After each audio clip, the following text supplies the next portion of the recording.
It is the crop rockin', nickelback poppin', girls for all the girls, Terminator, Sam Beal, as seen on Impact Wrestling, and you are listening to The Final Count. Hey everybody, Anthony Corelli here, formerly known as Santino Morella, and you are listening to The Final Count. Hey, it's Eric Orris, voice of the Valley from OVW, and you're checking out The Final Count. Citizens, this is Super Z, and you're watching The Final Count.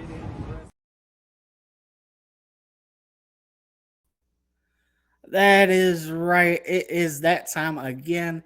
It is the Final Count Spotlight time, and I'm joined by my co-host, Mr. Neil Allen Brewer, the GM of Bullpen Pro Wrestling.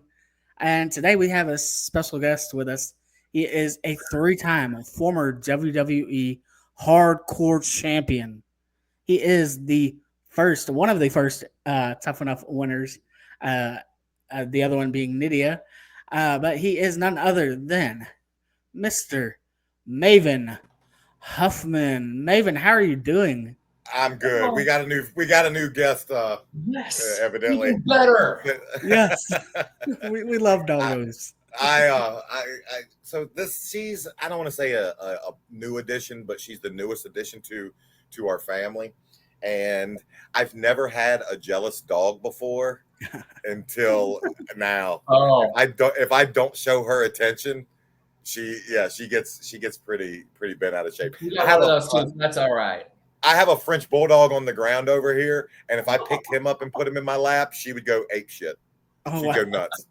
So thank you for that introduction, guys. My pleasure, my absolute pleasure being on. Yes, sir. We are glad to have you for sure. So getting into this, what was the moment like for you that got you into wrestling? Like growing up, or? Yeah.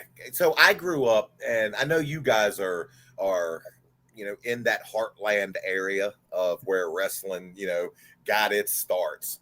I grew up in Virginia, and when I was growing up, when I was a kid, I mean, it was everything was NWA. I mean, Ric Flair. I grew up loving Magnum TA. I grew up loving, obviously the Four Horsemen. And that was when the television show came on Saturdays in the middle of the day, and then again on Saturday night. Fortunately, I had parents that fostered my love, and wrestling would be on till 2 a.m. And even as a 7-year-old, I would be on the, it was just back when you had one TV in the house, not every room with a television. Heck, my truck has TVs in it now. But when we had one TV in the house, I would be glued to that TV each and every Saturday. And they would let me stay up till 2 o'clock and watch wrestling. And I would, week after week. They took me to my first show in Richmond Coliseum. And it was so cool because life going full circle, little did I know that, what was it, say, like 18 years later, I'd be wrestling in that same Coliseum for the heavyweight championship. It's crazy how life works. I am the fan that lived his dream and somehow continues to live it. Most definitely. Growing up, and that's a cool accomplishment, getting able to wrestle in that Coliseum like that. Is you went and saw wrestling there growing up and everything. That's really cool. So growing up, did you have any inspirations or people you really enjoyed watching? Ric Flair. I mean, to this day, I'll still go on YouTube and look up those old studio show promos he used to cut, because and this isn't knocking modern day wrestling in any way. Guys are super talented, but you see guys cut promos, and and hell, I know because I was backstage watching guys get ready to cut promos. I was one of the guys backstage trying to remember lines. Well, when you watch Rick cut a promo from those days, man, there's no one handed him a sheet of paper. You can tell that's just 100% him off the top of his head. And Rock and Austin both did that. It's a lost art, almost, that. But to me, that's just entertainment. Taking in your environment, taking in the storyline, taking what the crowd's giving you, and giving it back. And I love it. I absolutely love it. I still still go on and watch those old 80s promos from Rick and the rest of the Horsemen. Shoot, people don't realize Arn was a great interview back in the day. He wasn't Rick, but he was good. He played that enforcer role well. Most definitely. Neil, you want to jump in right here? Oh, well, I was just say, and if I'm wrong, but I think but before you went on Tough Enough, whenever you decided, you were an elementary school teacher. Middle school teacher, yeah. Middle school. Okay, sorry, my mistake. Nah. Could you talk about the moment, or what kind of what was the deciding factor? You're in the middle school, you're teaching and stuff, and you see the Tough Enough ad. What was that moment where you're like, you know what, I'm going for it?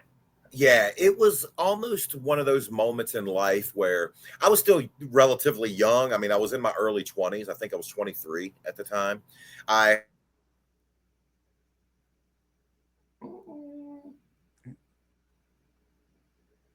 think we might have lost him.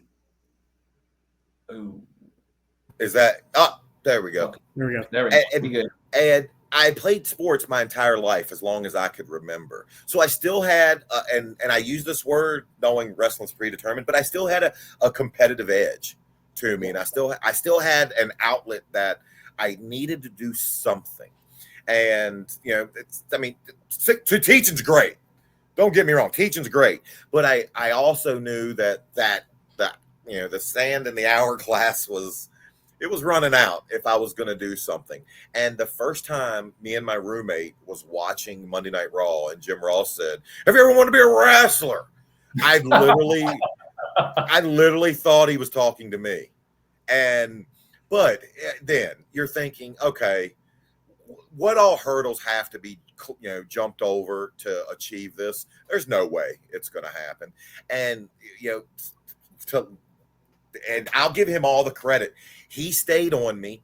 He made me film the video. He's like, what's the worst that could happen? They say no. And then you're right here where you're at right now. And we filmed that video. Literally, the post office was closing on the last day videos could be postmarked. And we were filming that video with probably about 2 hours till the post office closed. That's how down to the wire it was. And I've said it, in other interviews before. What if I get behind an accident on my way to dropping that video off and it gets postmarked the next day? Yeah, there's a lot of what ifs, but I took a shot thinking nothing was going to come of it. And it's like, I'm living proof, man. If you have a dream, go after it. And sometimes in life, our answer is no. And, it just so happened that this dream, fit what the good Lord had in store for me for my life. Most definitely. Now, when you got accepted or to be on Tough Enough, what was the process like going through that audition process? And even I'm sure, people watched the show, they saw on the show, the in the room where you're waiting in to find out, were you going to make it? Were you going to be part of that on that list? Even the next day, I believe it was, that you found out. Or what was that like? What was that process like? Long and arduous, but if I think anything in life, if there's a good enough outcome, a good enough goal on the back end, you just suck it up. If that would have been a line to I don't know, get a $10 gift certificate at my local Dick's Sporting Goods, I might not have sat in that room that entire day. I might have been like, out of hell with this. But the outcome, the end result was worth it. It was a long day. I literally remember looking and seeing guys that were just jacked. I mean, I was a regular sized dude, man. I was 6'2", I think 205 at the time. And then there's guys in there that look like Batista. And I'm like, what the hell are you doing here? To me. But I saw it through. And the one thing, this is what I tell all young wrestlers that think, I'm not big enough, or I'm not this, or I'm not that. There's Big Show and there's Rey Mysterio. And that's the biggest and the littlest. And every other wrestler falls in between those two categories. There's something for everybody in this. Crash Holly, Spike Dudley. I mean, you just think of I mean, man, look at the careers that they had, and it's absolutely. Absolutely. It's funny you asked this. I was last Saturday, I was doing a show for Brian Myers. We just did a video with Brian at his school, and kind of like a payback, I went and I did a show for him. And there was a guy who came up to me, and he was in that same that same room with me. He was one of the ones that sent video in for Tough Enough 1 that was called to New York. He didn't make the show, but it's just crazy how that was 2001, and this many years later, our paths cross again. Wow, that's crazy. Yeah. What were some of the difficulties like on Tough Enough?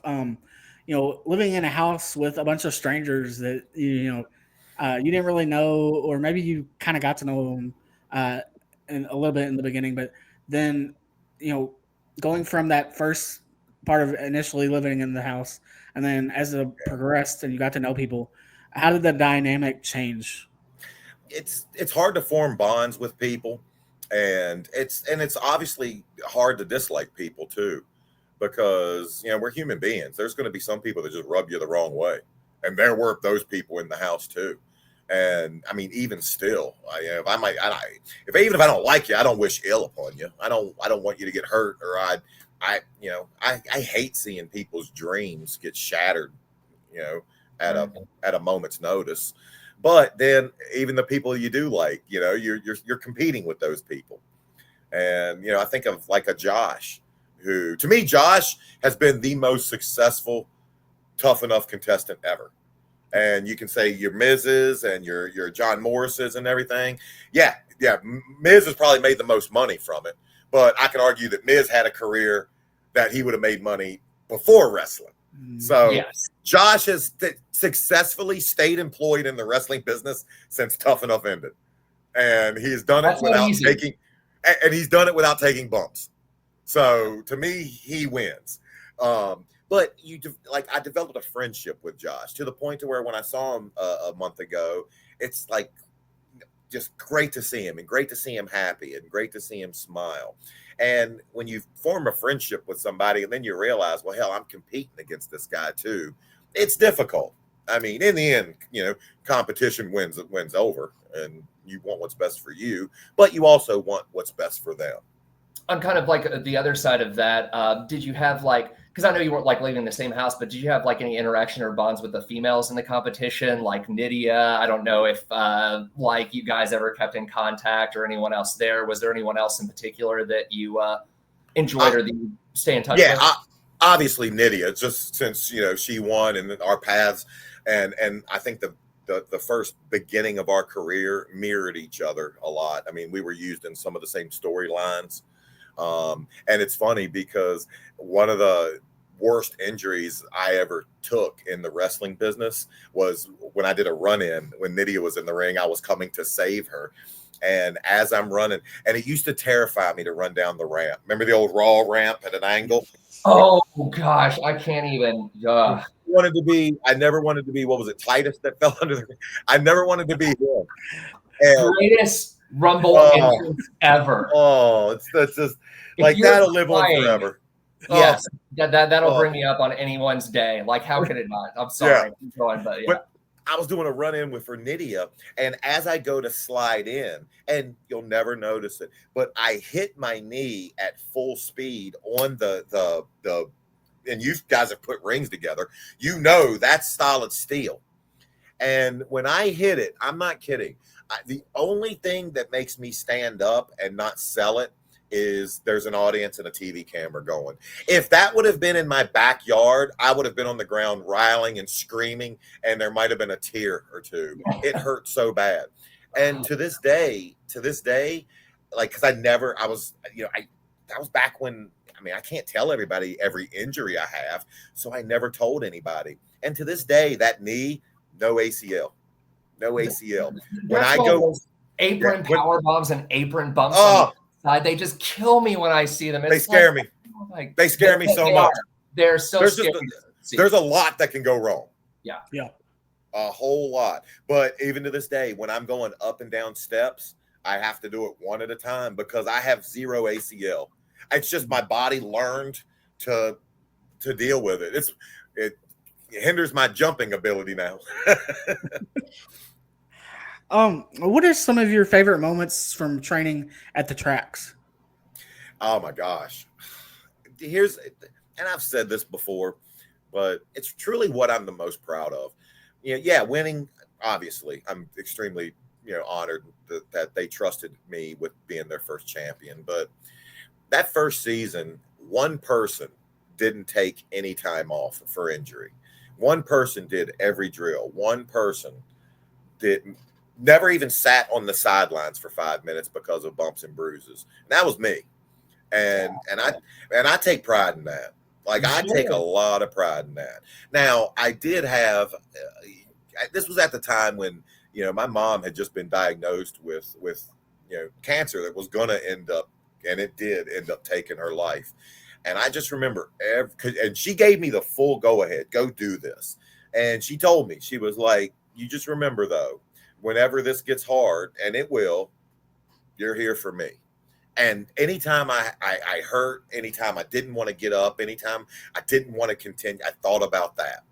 And listen, I'm not saying if that wouldn't have been the case, if I didn't have that inner motivation, knowing what she was going through, I might have, because there were times I was injured. There was times I was just exhausted and tired, but I pushed through.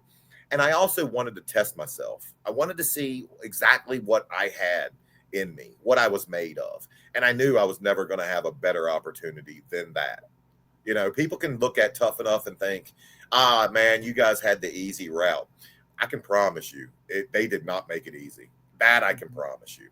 I wouldn't assume that you guys would have the easy route, because I mean, everything that you were doing is put up to an incredible amount of scrutiny constantly with all of the hosts and the trainers and stuff. And then just the people watching you too, you screw up, you embarrass yourself or whatever. So, I mean, I would almost even think like that would even be a tougher way to kind of break in than some sort of like side door or area like that. Most definitely. It just surprised me that people would be like, oh, the people who aren't Tough Enough, they got an easy pass into the business. I'm like, what? Yeah. Yeah, that's just human nature, though. Anything gained in life, someone's going to hate on it. That's just human nature. I call it the compliment. And with every compliment, there will be an insult attached to it.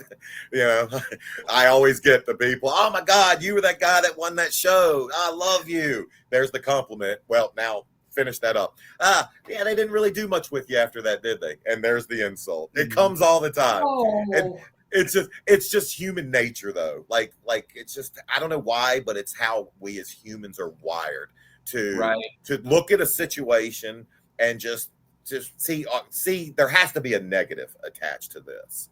Right. Yeah, I got you.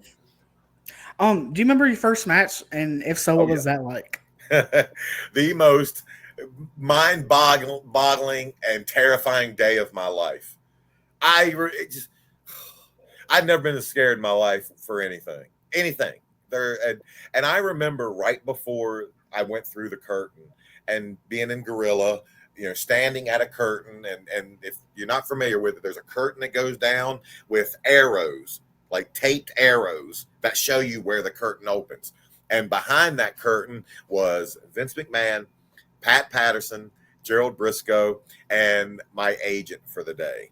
And through that curtain was 20,000 fans, and the show that I had watched for years every Thursday night. And I remember standing there and thinking, all right, for one thing, I have to pee, and I don't know how that's possible because I just went pee 5 minutes ago, but we'll worry about that later. Why am I doing this? This is terrifying. And the moment I went through that fear completely went away. And then it was just the coolest feeling, standing up on the stage and knowing that everyone in this arena is focused on me and the path that I had to get to this moment. What I didn't know is I was going to have that same feeling every time I stood at that curtain. My last match, I still felt that same nervous. Why did you do this? I hate this feeling. I hate this feeling. I hate it. And then the minute I would go through the curtain, it would all go away. As of and today, I had to pee every time too. I'll never understand that either. You just said your last match. I don't want to bring up but to this day, was your last match still the Rumble you went down to Texas at Booker T's school, or have you been in the ring since then, or was that your last time? I guess if you want to call that a match, yeah. My last singles match. Yeah, I mean, my damn shoe came off. My shoe came off, so. But my last singles match was with Matt Cardona. And Cardona and Brian Myers are two of the guys that I give so much credit for resurrecting my just wrestling career. I mean, these guys, and just again, by the grace of God, you know, when I was at my lowest point of my life, you know, I think it was 2012, 2013, they stumbled into a bar that I was a bouncer in. And that's how we met. They stayed in touch.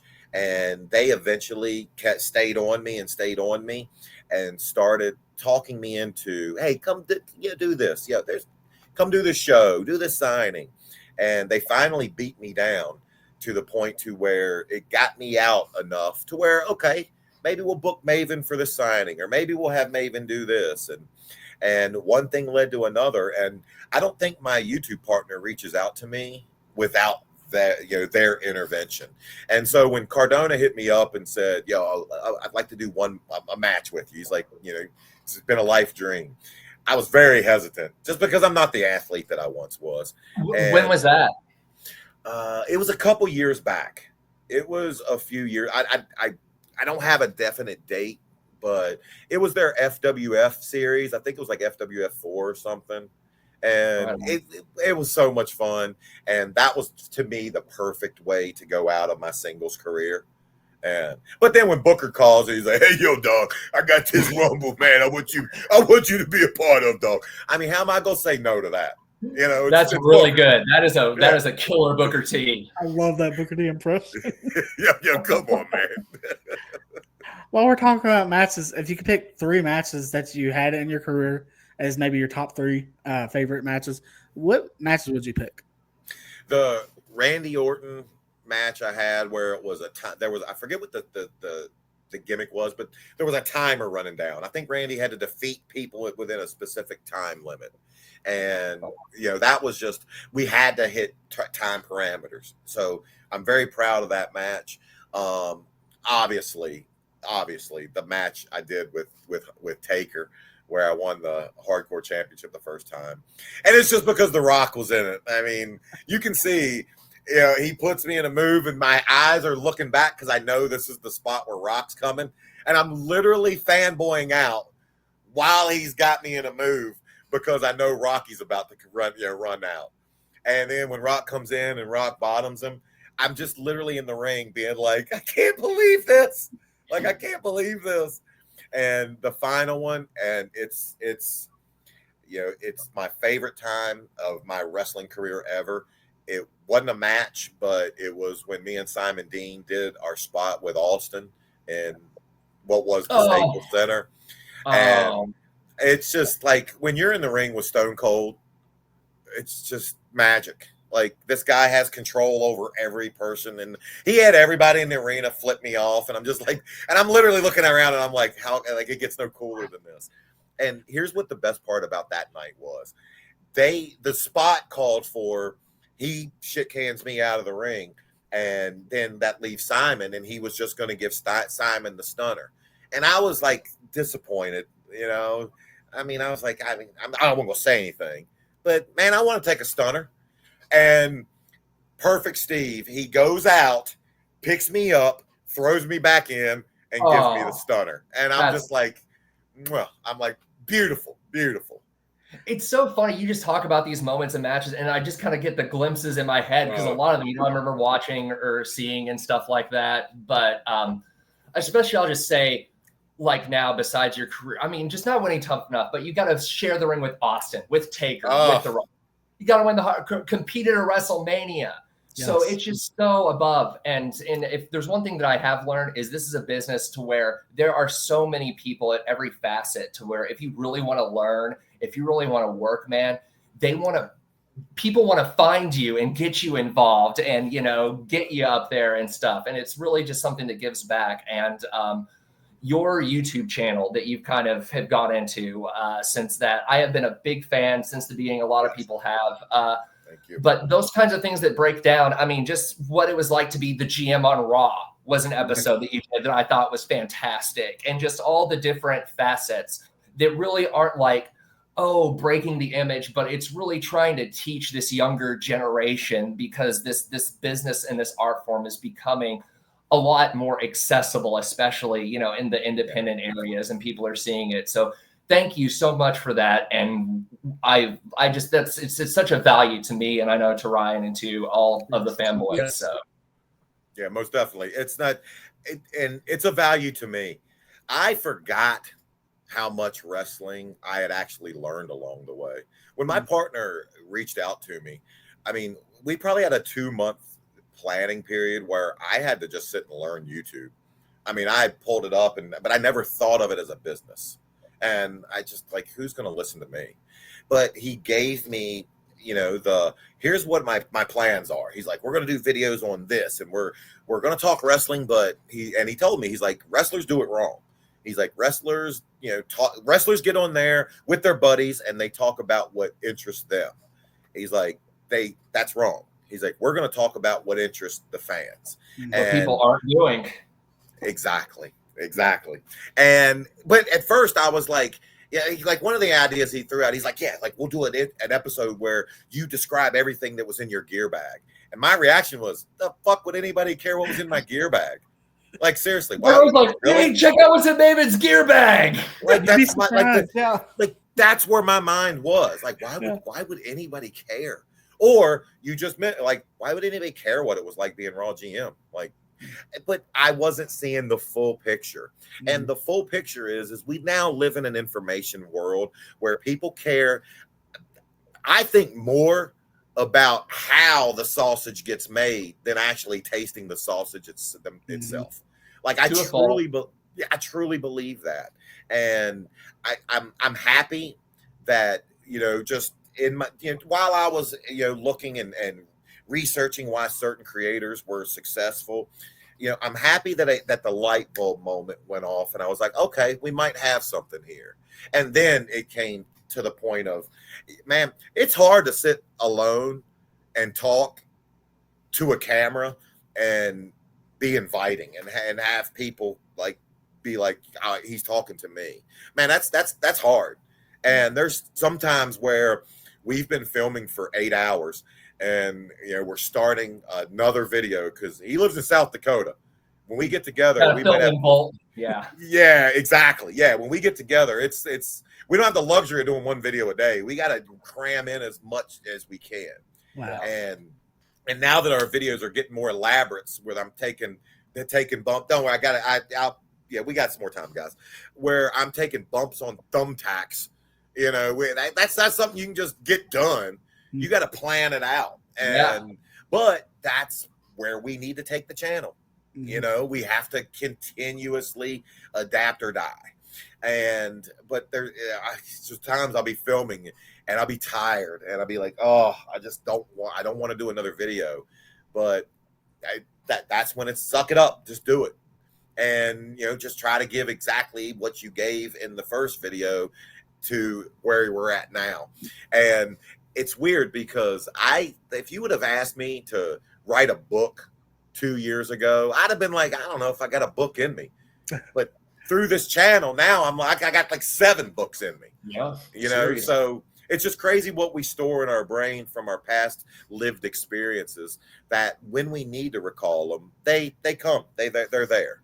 And thank you I love that you guys enjoy the channel. We got some pretty cool stuff coming that are in the planning stages right now. Like tomorrow's video, we sit down with Mick Foley. And let me ask you, all right, here's what remember when we first started talking, I told you what I think our secret is: doing what others aren't doing. Yeah. If I said we were doing a video with Mick Foley, where would your mind naturally go? What people would want to talk to with Mick? The Hell in the Cell. Let me guess. Hardcore, Hell in the Cell, Undertaker getting thrown off the cell, Cactus Jack thumbtacks. Yeah. Okay. We do 20 minutes with Mick. It never comes up. It Awesome. never comes up.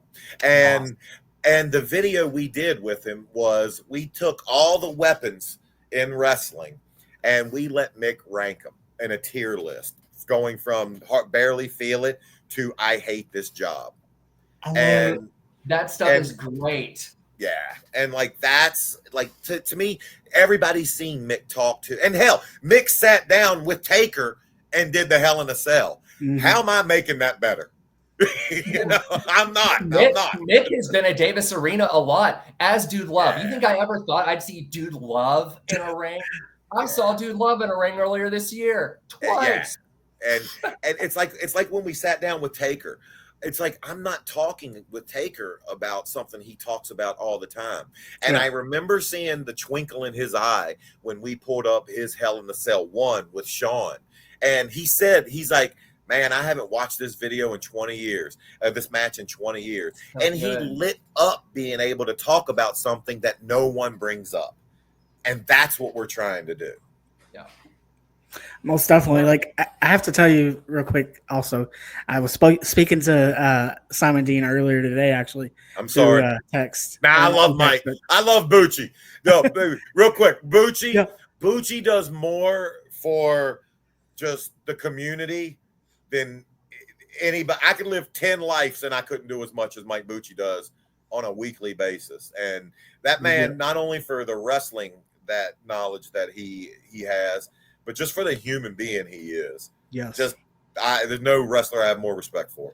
But he wanted me to let you know to give you his best. So I had to let you know that today as well.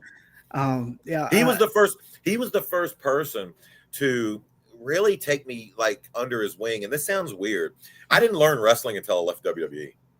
Like, I knew I was a timed wrestler. You could tell me, give me 6 minutes and I could listen and follow along. I could give you a 6-minute match every day of the week. But to learn wrestling and to learn the psychology and why to do something, Bucci was the first person to sit me down and explain why. Okay, here, we're doing this. We're going to get the hot tag here. We're going to get a false finish here. And here's why. Like, no one else took the time to do that. And I'll forever be grateful. Most definitely. And he's such a smart guy to the business too, and a great wealth of knowledge too, just himself. I mean, and you speak about him being very involved in the community. He really is. Like, I see his Facebook posts just about every day or every so often, you know, and like, it's like he's literally always helping with Dare to Care or some kind of community involvement. And I love it. He does a lot with the food pantry. Yes. And what I love about it is he doesn't just like do it just to post it, just to put it out. He does it because it's his heart. And he brings his daughter, and his daughter's a part of it. He really makes his community better. I mean, think if there were way more Buccis in the world doing that, just how much better of a world this would be. I couldn't have more respect for a person. And then the wrestling aspect, he's forgotten more wrestling than all three of us could ever learn in this life, you know. Yeah.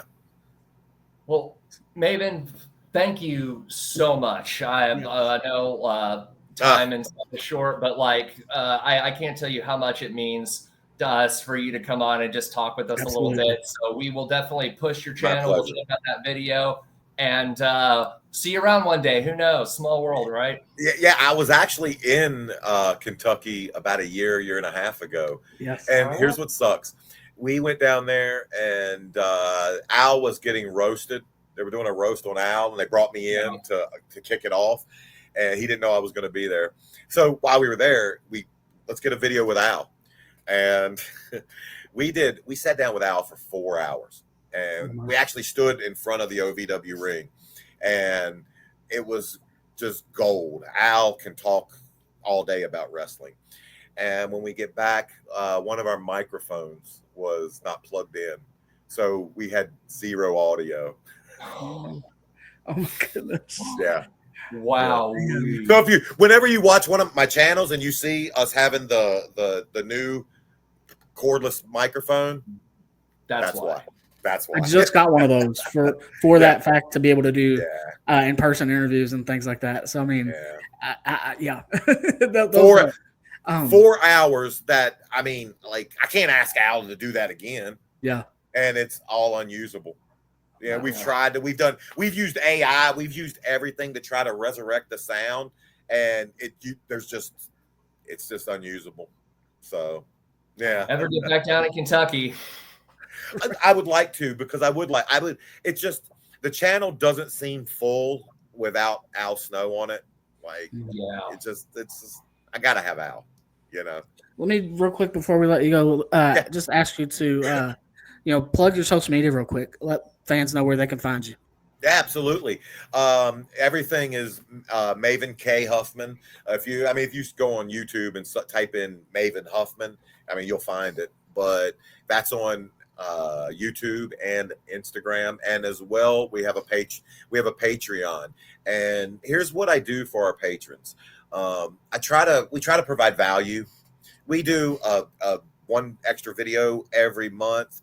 Like I've went through the first season of Tough Enough, and I've done a rewatch where I'm going in depth with every show, every episode.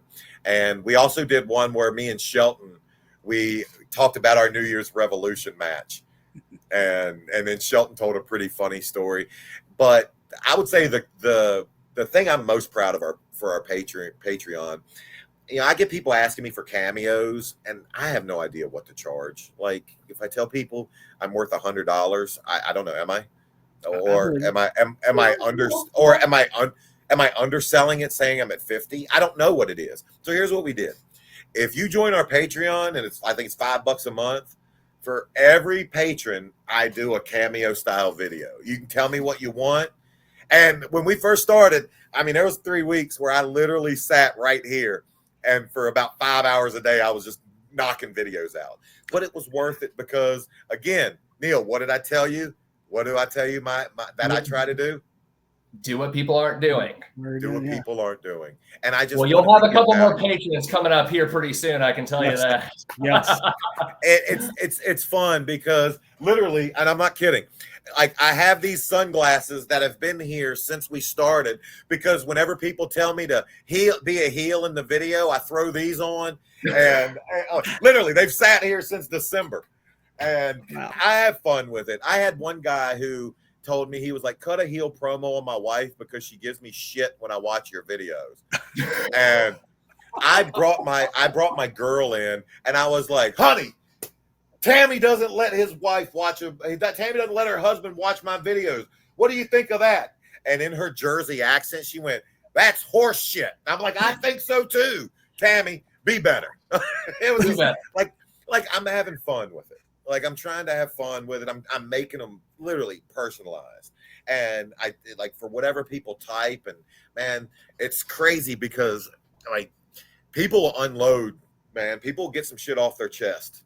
And oh my gosh. Yeah. So like there's been some days where it's pretty depressing, some of the stuff people tell me.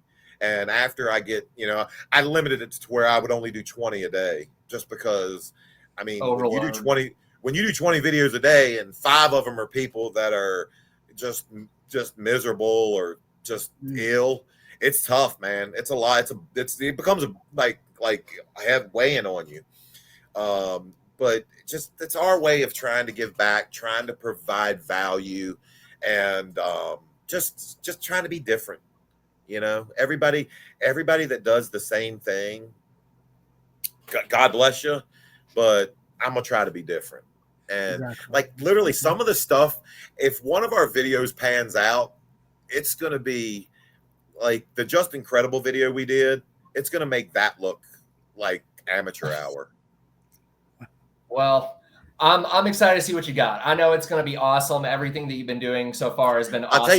I'll tell you what. I'll tell you what it is when we go off. When you turn the recording off.